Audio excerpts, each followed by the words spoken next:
At that time, Washington was the most racially and socially mixed Baha'i community in America, but it had deep racial unity problems. The upper classes, including people like Mr. and Mrs. Parsons, still upheld the long-standing social conventions of racial segregation that were not easily overcome.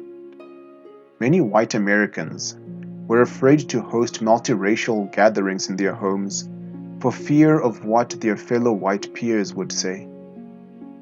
Many African Americans were also reluctant to attend meetings because of their fear of insults and discriminatory treatment. An example: once Abdu'l-Baha said he wanted to host a unity feast. The committee organized for the event selected one of the city's most exclusive hotels, one which was known for its refusal to admit black people.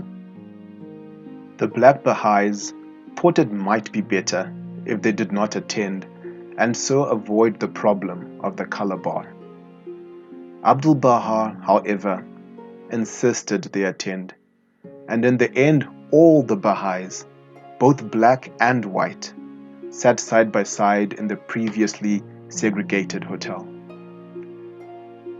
Throughout the world, there exists deep-rooted histories and current realities of racial prejudices, both systematic and individual. The widespread desire to unify all peoples of the world requires us to have an awareness and acknowledgement of such realities. It requires for us to listen, to learn from one another, to work together, to forgive. Racial isolation does not achieve this. Rather, engaging and confronting these issues in a respectable and practical manner brings us a step closer to achieving unity. With all our good intentions, we may have a subconscious, inherent sense of superiority or inferiority ingrained within us that we need to deal with.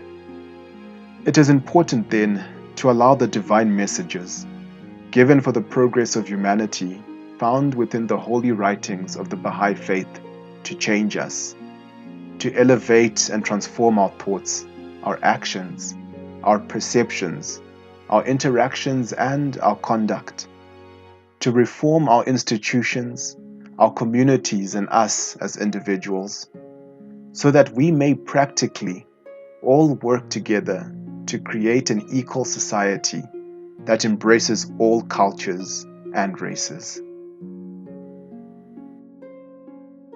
Be ye as the fingers of one hand, the members of one body.